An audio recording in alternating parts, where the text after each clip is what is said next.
Do you want to improve at a quicker pace? Check out GITGUDRacing.com, where I'm offering the most accessible coaching sessions on the market.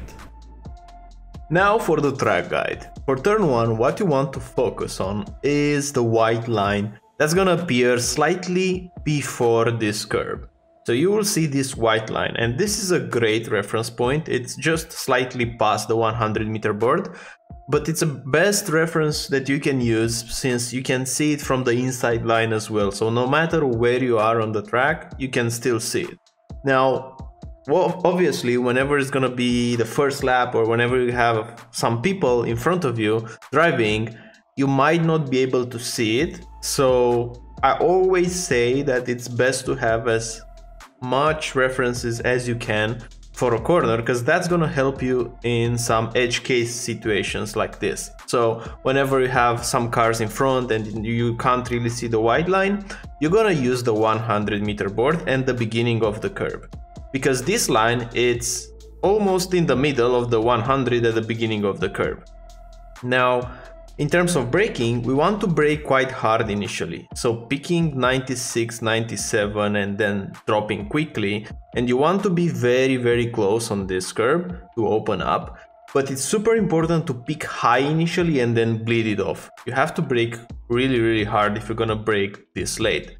Now, bleeding off the brakes, and you can use this curb, but I don't recommend going to the grass here. So this curb will bottom out a bit the car, and the car will feel unstable. You won't be able to put the power down nice and early. So avoid using this part of the curb and just use the red and white stripes.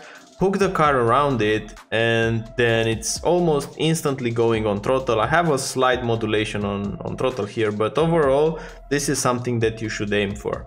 Now for the next corner, what I'm using is the beginning of the curb as a reference for braking.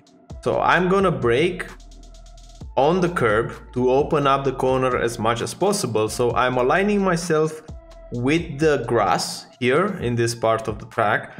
And it's important in this corner to not brake very hard initially, because you want to carry the trail brake. So there are two situations that can happen here.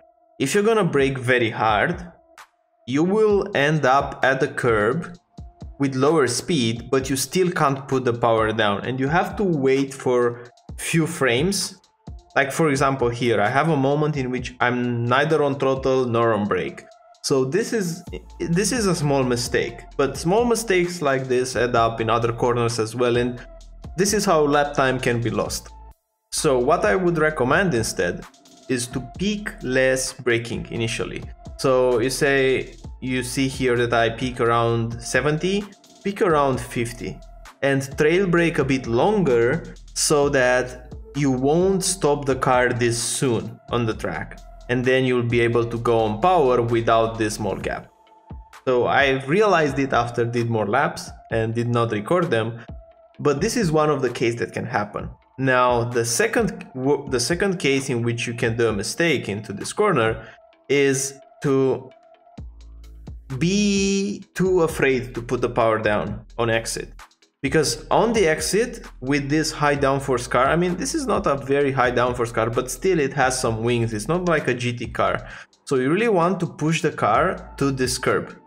Like a cue that I have is hitting this curb with my right tire, hearing that curb sound, and then you don't need to go all the way to the left. You just put it a bit to the left and then you cut it again. So avoid doing the mistake in which on the exit you're not close enough to this curb, because you're gonna lose a lot of time in what is an easy corner, this one. Now moving to the next one, the blind left-hander. This is a quite difficult corner. What I do first is to make sure that I open up the corner as much as I can by putting the right tires on the grass almost. Now, in the beginning, whenever I'm mounting the curb, I'm applying a bit the brakes, but I'm not downshifting. It's just a dab in the brakes to make the car rotate and then try to cut this part on the curb. Here you can cut it more than the red and white stripes, and then be early back on throttle. Don't use too much this curb. I think this was again a small mistake in my lap. This car will bottom out and it will be difficult to bring it now because everything happens so quickly in this corner, and it will be a bit too difficult to bring it to the left. So you will make your life a bit harder. Even though you will gain half a tenth here, you're probably gonna lose it, or it's gonna be super difficult, almost feels like crashing if you're gonna bring it to the left and then take the next right-hander. So what I would recommend, use just the white and red curb. Don't use it like this.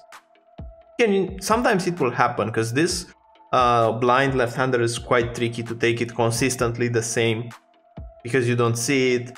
If you don't have quite good reference, it's gonna be difficult. But try to use just this part of the curb. It's gonna be a lot better. Now I'm trying to bring the car to the edge of the white line here to turn in. And as you notice, I'm not using all the track. That's because it was impossible for me to get back in time from that position. So keep that in mind. Now for braking and turning, this is the reference point, very close to this 13 Marshall post. You're gonna brake, turn, downshift to third, and now just managing a bit the throttle because right here it's an off track, you don't want to take it. And for the chicane, I'm using as a reference for braking this building. I'm gonna brake slightly before it, so almost as soon as I'm mounting the curb. What is super important to do is to use this curb, so always align the left tires with the grass. Now on the braking, I'm downshifting to second, and here you should cut. You should cut as much as you can and immediately be back on throttle, so you will arrive 100% throttle even before hitting the second one. This is super important here. You will lose a lot of time if you delay your throttle application here. So whenever you're taking the chicane, in your mind, you should almost slam the throttle as early as you can. After you cut the first curb, slam the throttle. That's gonna give you a lot of lap time. Now for the next corner, this left-hander, first of all, you need to use all the track. So aligning again the right tires with the grass. So you can use this space to the right side of the curb here, and it will be a bit easier to take this one. And for turning, it's just a dab on the brakes, like 8% braking, just to make the car rotate and then be back on throttle and cut a lot this curb. Now immediately bring it back to the white line. The moment that you bring it to the white line, it's the moment that you will start turning again. And this is like a snake section. It's almost S's to all the way to the straight line. So you want to have good exits. So this corner here will set up the pace for the whole section. So you don't want on the exit of this corner to be more on the right. You want to have your car on the left. That's the first thing to do.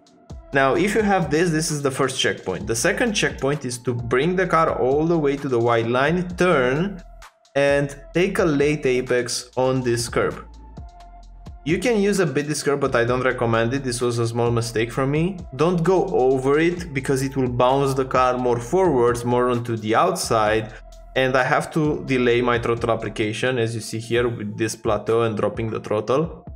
So ideally, you're gonna apex just around this red and white stripes, not going over it.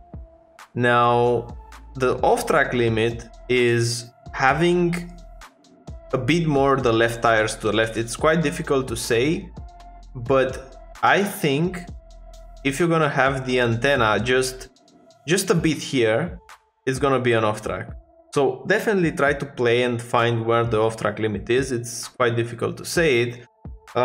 If I were to guess, I think the off-track limit is having the right tires on the white line here. So if you're gonna have the right tires on the curb, beginning of the curb right here, is gonna be an off-track, but not quite sure. Even though I'm almost 99% sure it's like that, actually. Now going into the next corner, take the shortest path here, and very important to bring the car a bit to this curb. So you're gonna use all the track we're turning in, and the moment that you get on the curb, just a slight dab on the brake and apex around this curb right here, the white and red stripes. Don't use too much out of this, because this will make the car bottom out. So immediately bring it back. And for the next corner, use this curb to brake on it and brake at the beginning of the curb.